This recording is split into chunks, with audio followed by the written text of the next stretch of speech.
Paradisa, véritable attraction touristique, accueille chaque année plus de 2 millions de visiteurs venus du monde entier pour découvrir une faune exceptionnelle dans un cadre unique. Pourtant, depuis plus de 30 ans, Paradisa mène un combat essentiel, celui de la préservation de la biodiversité, CAP, sur la Paradisa Foundation. Créée officiellement en 2015, elle a pour objectif la préservation des espèces en danger. Une mission qui mobilise le soutien financier des visiteurs, mais pas seulement. Au-delà des chiffres, la Fondation favorise un lien durable et harmonieux entre humains et animaux, notamment à travers la sensibilisation. On a différents axes de travail. D'abord, on a la communication avec nos donateurs. Donc, on a une communauté qui fait aujourd'hui 4000 parrains ou donateurs, donc ils nous soutiennent financièrement. Puis alors, l'autre volet sur lequel on travaille, c'est tout ce qui se passe dans le parc. Donc on veille à ce qu'il y ait des activités qui soient offertes aux visiteurs, qui permettent de mieux comprendre l'importance de la biodiversité. Et à la Fondation, nos priorités, c'est vraiment de développer notre communauté parce que c'est ça qui va nous apporter le soutien moral, symbolique, mais aussi financier, qui va nous permettre de développer nos projets dans le futur.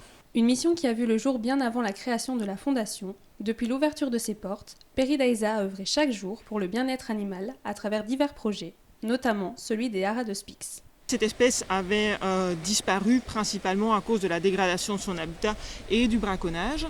Et donc, en amont des réintroductions, le gouvernement brésilien a travaillé pendant plusieurs dizaines d'années pour lutter contre le braconnage en sensibilisant les populations locales et en restaurant l'habitat. Des projets scientifiques impactés de près comme de loin par le réchauffement climatique, les espèces sont nombreuses à être touchées. La première espèce à laquelle tout le monde va penser, c'est l'ours blanc. Dans ce cas-ci, on soutient avec notre partenaire Polar Bears International un projet de recherche scientifique qui vise à étudier comment les ours blancs adaptent leur mode de vie au changement climatique. Donc concrètement, les chercheurs sur le terrain vont suivre le déplacement des individus au fil de l'année, notamment grâce à des colliers émetteurs. Ils vont regarder la taille des portées au moment où les mères sortent avec leurs petits de la tanière. Ils vont évaluer le score corporel, donc l'état d'embonpoint des ours pour évaluer leur santé, etc.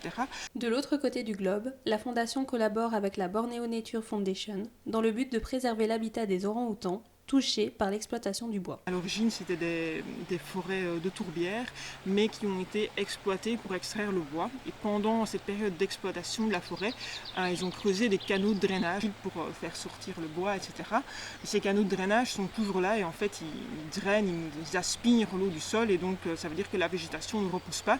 Et notamment, ça expose la région aux feux de forêt qui, avec le changement climatique, deviennent aussi plus fréquents. Avec notre partenaire, c'est qu'on finance notamment la création de barrages pour permettre à l'eau de retourner et de réhumidifier les sols pour que les arbres puissent repousser et que l'environnement puisse redevenir ce qu'il était à l'origine. Si ces deux grandes espèces viennent naturellement en tête, d'autres, plus petites, sont elles aussi menacées pour des raisons différentes. Certaines espèces sont endémiques, elles ne vivent qu'à un seul endroit dans le monde et donc le risque de les perdre est quelque part plus élevé. On peut par exemple penser aux lémuriens qui ne vivent qu'à Madagascar. Si les lémuriens s'éteignent à Madagascar, il n'y aura plus de lémuriens ailleurs dans le monde.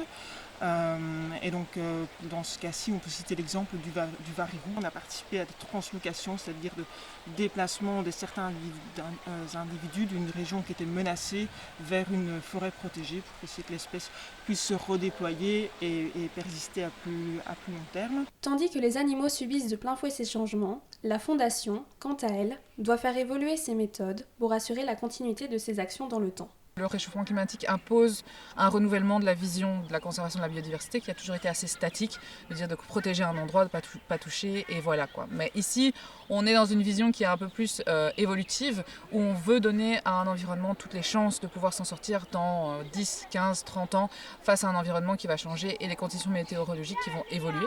Il y a un besoin et une remise en question qui est constante pour pouvoir être sûr de mettre en place des projets qui ont une viabilité sur le long terme. Des efforts qui ont porté leurs fruits. Grâce aux actions engagées par la Fondation, certaines espèces emblématiques connaissent aujourd'hui un nouvel élan. C'est le cas par exemple du panda géant qui était avant classé en danger et qui après plusieurs dizaines d'années d'efforts de conservation est actuellement classé comme vulnérable. Donc la population commence à se porter de mieux en mieux. L'arrivée récente des singes dorés à Paradisa renforce le partenariat avec la Chine, entamé en 2015 avec les pandas géants.